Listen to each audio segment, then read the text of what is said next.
So apparently you can only tape about 10 minutes and then it cuts off. So let me continue on where I stopped off.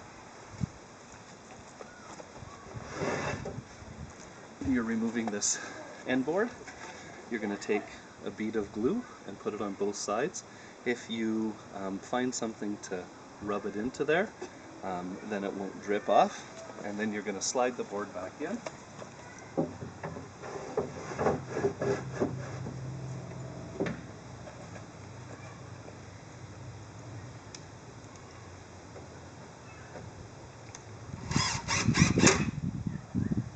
And now you can actually put all 5 screws in.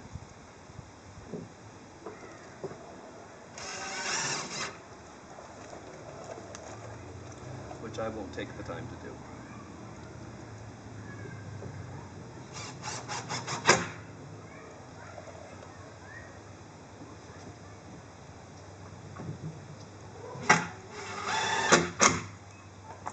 Because I'm only dry fitting, right? So we're going to repeat the same step at the north end board. Is we're going to take the 4 screws off, we're going to slide it out, a bead of glue on both sides, slide it back into place, and then place all 5 screws in and let it set up. Once we've done that,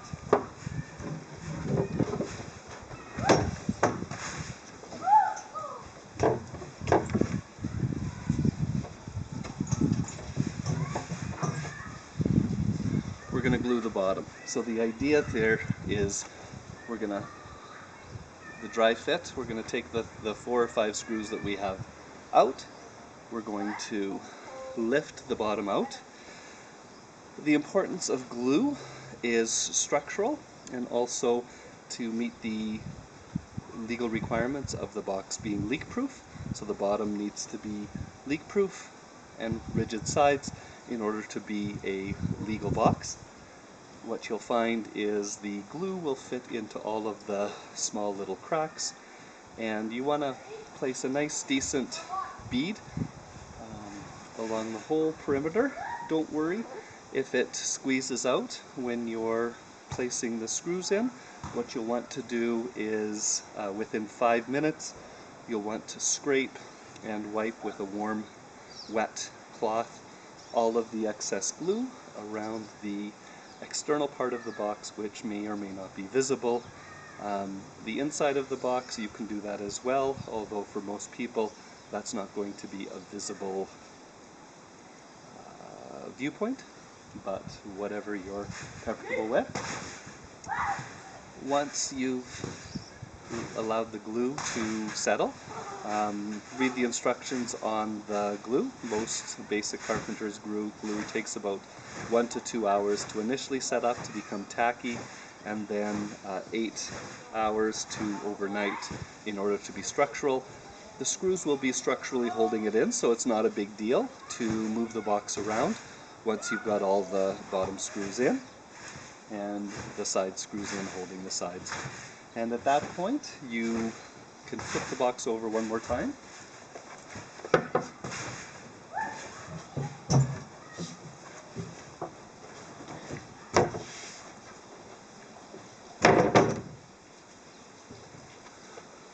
You're going to grab the top of the box.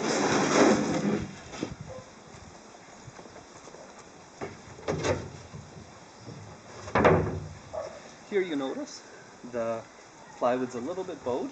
It's not a big deal. It's actually very common. That happens with plywood. And what you'll do is you'll basically we're just tacking the top on for now for delivery to the funeral home, if that's who's doing the arrangements. And you want the box all to be pre-screwed in order that the funeral home just needs to use a regular screwdriver, or if they have a cordless screwdriver, it'll just take them 2 minutes to seal up the box once the person is in it and ready for final transport.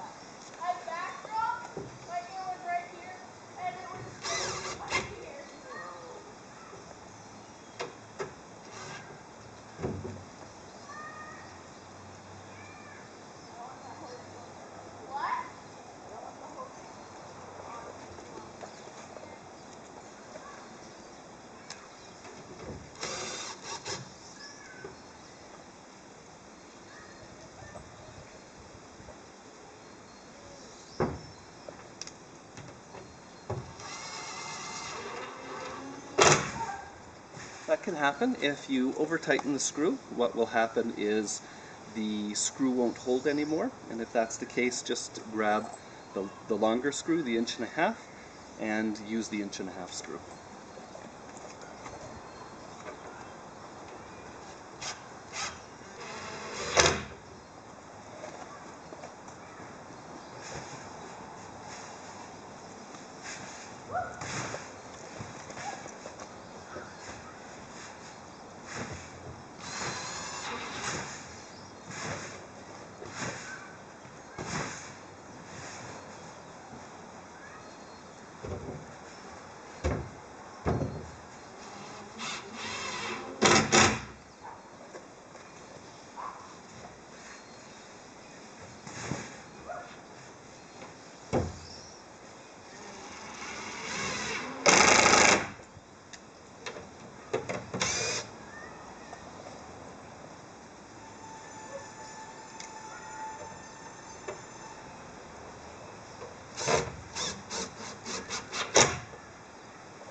Alright, and there you have it, the making or assembling of a simple pine box. At this point, you may want to take a hand sander, sanding block, and create any blemishes.